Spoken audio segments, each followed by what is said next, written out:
Now the next organelle is plastids. So plastids, these are found only in plant cell. They are absent in animal cell. They are again double membrane structure, that is they are bounded by two membrane, inner membrane and outer membrane. Now there are different types of plastids that we will discuss: chloroplast, leucoplast and chromoplast. So the first one, chloroplast. These are double membrane structure. This is the outer membrane and here is the inner membrane. In between them they have intermembrane space. Now the chloroplast, in that chlorophyll is present in them and carotenoid pigment are present. So chlorophyll is present in chloroplast and they carry out the process of photosynthesis. Here you can see this is the outer membrane.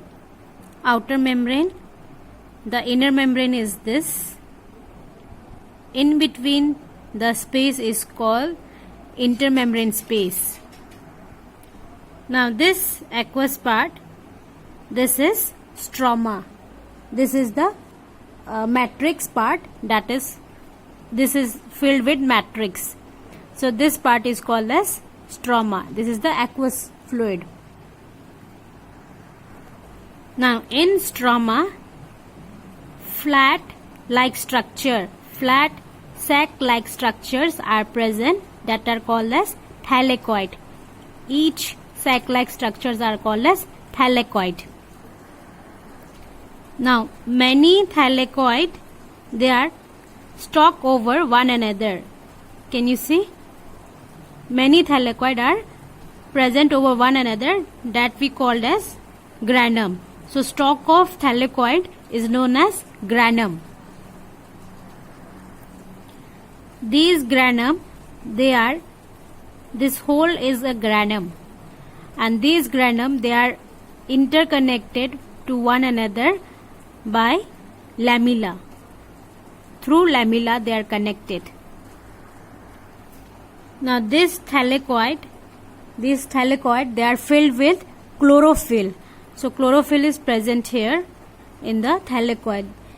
They are filled with chlorophyll, that is the green pigment, and other pigments also are present here. Enzymes and electron transport system, electron carriers are also present in the thylakoid. So the thylakoid are filled with chlorophyll and other pigments also, enzymes also, and electron carriers also.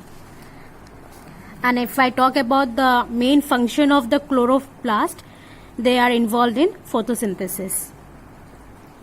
Next we have chromoplast. So chromoplast, these are non-photosynthetic and these are colored pigment. They are colored plastics. They contain colors like red, orange and yellow pigment in them, and they will be present in the fruits and the flower cell. So these chromoplasts will be present in cells of fruits and flowers. So that is why the color of the fruits and flowers are because of this chromoplast, and they will impart the color to them. So you can see various colors in flowers and fruits.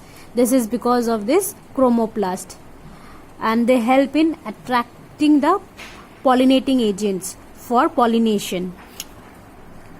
Since they provide bright colors to this, so they will attract to flowers, so they will attract the pollinating agent. Next we have leucoplast. These are colorless plastid. They do not contain any color. They are colorless plastid and they lack pigment also. They do not contain any pigment. They are mainly associated with storage of food. Now depending on what they store, there are three different types of leucoplast. So the first one is amyloplast. So amyloplast, they will store the starch, that is the carbohydrate. So in plants like potato, wheat, rice, you can see this amyloplast. Next is protoplast. So these are, they will store the protein. So in protein rich food like pulses, maize, these are present. The last one is lipidoplast. So they will store the lipid. So lipid, these can be lipidoplast, these can be present in groundnuts, the sunflower oils. So wherever the oil we are getting, the lipid we are getting, these are present in those part. One more point, students, I would like to add about chloroplast. They are semi-autonomous, like that of mitochondria. They have their own DNA, they have their own ribosomes, so they can self-replicate. So these DNA and ribosomes, they will be present in the stroma, and they are semi-autonomous in nature.